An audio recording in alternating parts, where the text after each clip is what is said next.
Hey guys, welcome back for part two, like I promised you. So, are the ancestors gonna help Akshar? Is the shaman gonna help Akshar?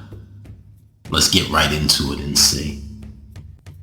At first, the shrubs were short, the rocks he could easily step over. Gradually, the rocks turned into jagged boulders that required him to move skillfully, as it was a steep incline. As the brush got dense, Akshar heard a familiar voice and he started moving quickly through the jagged terrain. His heart started to beat faster. Akshar started to sweat even more. Is it really her? Is it the one they took away, he thought to himself. Akshar knew it had to be her. No one could ever call his name in that way. He took another step and the ground gave way. Akshar almost fell off the path. He stumbled and grabbed hold of a tree. He heard the voice once more and looked, but it was a raven. Upon seeing this, Akshar nearly let go. The shaman extended his hand and said, "My boy, I told you there were many predators here. Some are vicious, others are cunning.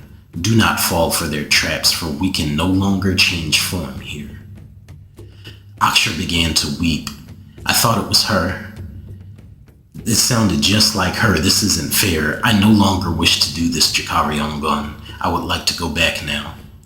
The shaman said, "My son, I can take you back, but you will reach this point once more. I may not be here with you next time. I will honor your request if this is what you truly desire." As Akshar cleaned his face with his shirt covered in dirt and debris, he said to Jakari Ongun, "I shall walk." He began walking once more and he saw an old man sitting on a boulder. He turned to the shaman and asked, "Is this another trap?" The shaman said, "I have told you, I may only guide you at this interval. I may not give you any answers." As Akshar got closer, he called to the man. The man turned and nodded. Akshar stopped and asked him in a very angry voice, "Who are you? Are you another predator?" The man says, "I am your ancestor. I saw the ravens. In this realm I am bound just as the shaman. I cannot intervene." Akshar sized the man up. He looks frail. However, nothing is as it seems here. Akshar said, "If you are my ancestor, who is your child?" The elderly man stood up and he was using a thick branch as a walking stick. He said, "I am the father of the angel, who is the father of the daughter of Mars, who is the mother of you." This stunned Akshar, as this is truth. Akshar said, "Very well then, you may walk with me." He turned to the shaman and he simply nodded, acknowledging Akshar's wit in the situation. The ancestor says he is now known. However, there are countless others who are unknown. We have been watching you. I can no longer bear the sight of this. I will help in any way that I can. The rocks, the trees, the brush, they finally cleared and they reached a plateau. Akshar looks around and he is now at the tallest point in any direction. He walks in a circle and asks the shaman, "Now what?" The shaman replies, "This is the place where you will cast your boon. This is where you will activate your beacon, as I did many years ago." "How do I do such a thing, Jakari Ongun? I barely know what a boon is." The shaman once again says, "My son, I cannot give you answers here, nor can the ancestor." And the ancestor nods in agreement. Once again feeling defeated, Akshar falls to his knees. He does not cry, he is frustrated, and he slams his hand against the ground and he sees a shock wave of light pulse outward. He jumped up and said, "Oh my God, what is that?" The shaman said, "This is sacred ground. Real magic happens here." He then asked Akshar, "Do you remember what I told you before we became crocodiles?" Akshar said, "Yes, you said I am a strong protector and all the seeds will grow. What does that have to do with anything right now?" The shaman chuckled and said, "You have infinite wisdom. You are very intelligent, yet you know nothing." Akshar sits down and his head falls. The tears flow once more. "Please, I've come all this way. I just want to be happy. Please, shaman. Please, ancestor." The ancestor replies, I will help you. Get up. Akshar looks up and says, I thought you. The ancestor immediately cuts him off. I can do nothing of my own here. However, if you summon me and my power, my knowledge and infinite wisdom goes directly to you. I become one with you, and the ancestor stepped directly into Akshar. He felt his presence as their bodies merged into one. Akshar felt him in his mind. The ancestor whispered, call out to all of us. Do it. Akshar takes a deep breath and yells so loudly that the birds fly from their trees. Ancestors, both known and unknown, be with me.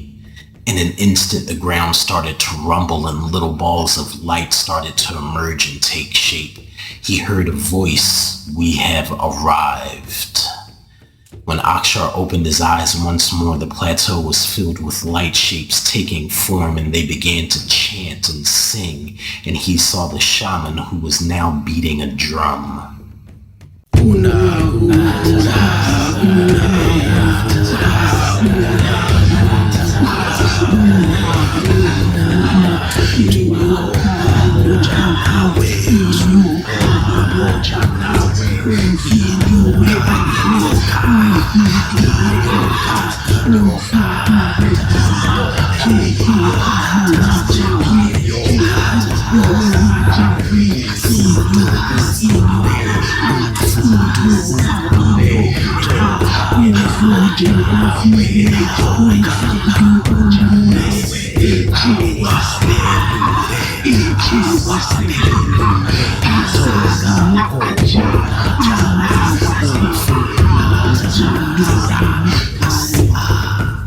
The chanting and singing became louder and louder, and the light blinded Akshar.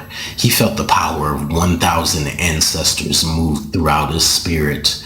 The light moved into his soul, and then his eyes started to glow, and suddenly a book appeared before him, and on top of it were 2 pieces of charcoal. Akshar opened the book and started to scribble, and slowly words took shape. Akshar wrote exactly what he wanted in his best friend, his partner, and his companion. As he wrote, tears fell from his eyes as he imagined the one they took away, the one that could have been, and the one that never was. He said to himself, they are no longer relevant. What he wrote in the book is what he chooses. He felt the ancestors vibrating, and once again he saw the ripples filtering out into the world around the plateau. He heard a voice say, bury the book. He fell to his knees and started ripping away at the earth with his bare hands. He dug a hole big enough for the book and covered it. When he was done, he asked the shaman, what do I do now? I am tired. The shaman replied, Akshar, my son, you do not want to hear this, but you must wait. The ground started to pulse, colors of green, purple, red, and blue. They started to ripple across the air from the plateau. The birds sang a sweet melody. He heard the wildlife in the distance, and he looked down once again, and there was a small plant growing where he just buried the book. Akshar asked the shaman, what is this, a plant, a tree? The shaman nodded and said, you have sown a seed. Now you must let nature do what it does best. For this, you will need patience. And upon his final word, the gentle rain fell upon the land. As they started to walk down the steep hill, Akshar was silent. He was asking so many questions to himself. As they reached the shore of the river, once again they turned into crocodiles and swam downstream to the place of entry. Akshar was slowly fading back into his body. He felt the cold earth around him once more, and he slowly opened his eyes. He was dizzy. The shaman was standing over him chanting, Nehalaha ahavahasa rasa aje wasa. Ha'avahanahal amor venamirio amor alhabuyeti ilyaha ahatavahavo eliyaha.